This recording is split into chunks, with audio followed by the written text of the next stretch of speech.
Fala galera, hoje eu trago para vocês a aula de Teorema do Impulso. Veremos como um corpo se comporta sobre a ação de uma força que está sendo aplicada durante um certo intervalo de tempo. Vou denotar aqui por ΔT. Imagine que esse corpo de massa m tenha inicialmente velocidade inicial v1. Após um certo tempo, o mesmo irá possuir velocidade v2. Eu vou denotar essas velocidades por V0 e V. Velocidade inicial e final. No início tem velocidade inicial e após um certo tempo admite velocidade V. Sobre esse corpo está agindo uma força F constante e horizontal, denotada aí pelo vetor na cor verde, tá?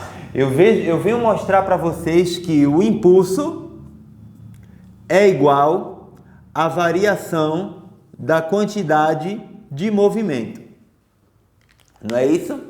Verificamos que o impulso de uma força, o impulso é igual a força vezes o tempo que ela age no corpo. Que nesse caso eu chamei de T1, a diferença de tempo T1 e T2 de ΔT.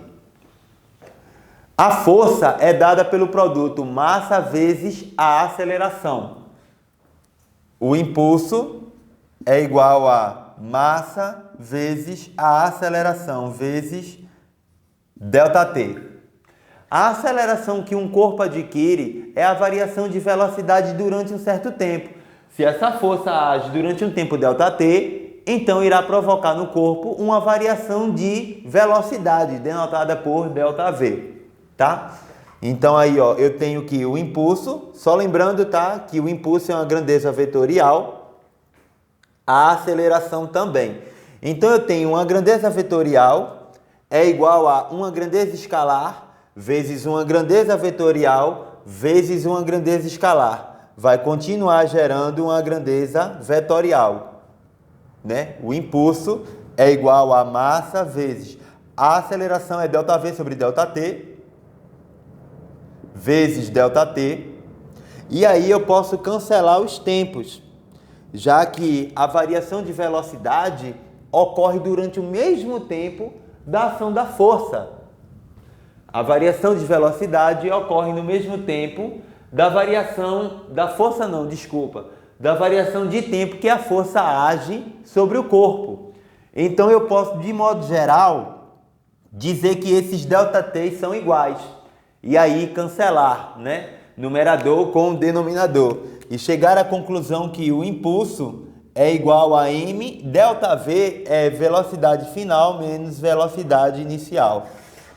Fazendo a propriedade distributiva, eu tenho que o impulso é igual a m vezes v final menos m vezes v inicial, né?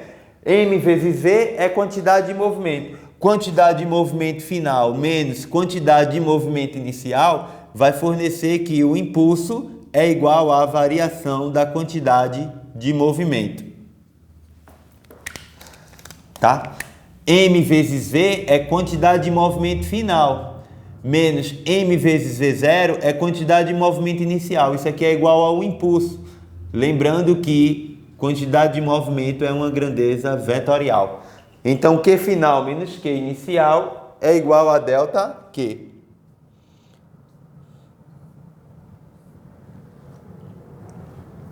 Tá? Dessa forma, eu mostro como esse tipo de teorema se comporta em exercícios. O gráfico mostra como a força age num corpo que tem massa de 38 kg e velocidade inicial de 15 metros por segundo. A força de 20 newtons age durante 8 segundos com intensidade constante. Entre 8 e 12, ela age no mesmo sentido, porém diminuindo sua intensidade de forma linear, representado pelo gráfico dessa reta aí, ó. E a partir de 12 até o instante 14, ela age no sentido contrário, ó. Note que esse trecho ele tem ordenada negativa. Isso significa que a força está apontando no sentido contrário que estava inicialmente. Nesse caso, eu vou dizer que é para a esquerda, porque a orientação dos eixos coordenados para a direita é positivo e para a esquerda negativo, tá? Então, eu posso dizer que, de forma geral, a área sobre esse gráfico, como vimos anteriormente na aula sobre impulso, a área desse gráfico aí, ó, vai me fornecer o impulso. E o impulso é a variação da quantidade de movimento. Eu peço para que você determine, ao final de 14 segundos, qual é a velocidade V final do corpo, já que vai estar agindo uma força F, puxando ele e após 12 segundos, empurrando ele na direção contrária. Então isso vai fazer variar sua velocidade. Qual a velocidade dele final, depois de 14 segundos? Não é isso? Então tá, temos aí que a área sobre esse gráfico, vou denotar aqui por impulso 1. O impulso 1 é igual à área sobre esse gráfico. Base maior, área de um trapézio, não é isso? Base maior, 12, ó. Mais base menor, 8, vezes a altura, 20, dividido por 2. O impulso 1 é igual a 12 mais 8, 20, vezes 20, 400, dividido por 2, 200 newton-segundos, que é a unidade do impulso. Vamos calcular o impulso 2, que apresenta a ação de uma força contrária ao movimento de antes, denotada aí na cor verde, tá? A força aponta para a esquerda, essa força aí, F2. O impulso 2 pode ser dado como sendo a área de um triângulo. Vou denotar aqui, ó, I2.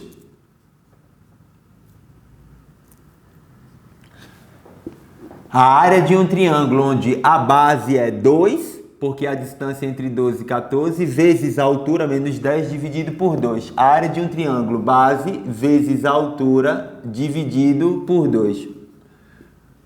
O impulso 2 é igual a menos 10 newton-segundos. O impulso total é dado pela soma vetorial dos dois impulsos.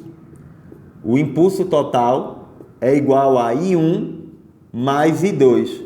Orientando I2 no sentido contrário de I1, temos que I1 sendo 200, mais menos 10, mais com menos, 200 menos 10, 190 newton-segundo. E agora eu posso determinar a velocidade final, aplicando o teorema do impulso, onde o impulso sofrido por um corpo é igual à variação da sua quantidade de movimento. O impulso é igual à variação da quantidade de movimento, ou seja, 190 é igual a M, que multiplica V final menos V inicial. A massa sendo de 38, eu tenho 38 que multiplica V final menos o V inicial é 15. E aí eu posso dividir 190 por 38. 190 por 38 é a metade de 380. Portanto, a metade de 10, 5, é igual a V menos 15. E aí o 15 menos passa para o outro lado positivo, V igual a 20 metros por segundo. Após a ação da força, representada pelo gráfico, no final de 14 segundos, a velocidade adquirida pelo corpo é de 20 metros por segundo. Bem, pessoal, a aula de teorema do impulso eu encerro hoje aqui fazendo a recapitulação, onde provamos que o impulso é igual à variação da quantidade de movimento. E aí, desenvolvendo a fórmula da quantidade de movimento, conseguimos provar que o impulso é igual a m vezes v final menos m vezes v inicial. Aqui eu mostro para vocês como esse teorema pode se comportar diante de uma questão onde eu tenho inicialmente um corpo se movimentando para a direita com a velocidade de 15 metros por segundo sobre a ação de uma força que se comporta de acordo com esse gráfico aí, né? Horizontal e constante durante 8 segundos, depois diminuindo sua intensidade entre 8 e 12 e depois agindo no sentido contrário, com intensidade de menos 10 durante 2 segundos, que é o intervalo de tempo entre 12 e 14. E aí concluímos que a sua velocidade final é 20 metros por segundo E aí, a próxima aula agora sobre quantidade de movimento e teorema da conservação. Abraço, cheirinho.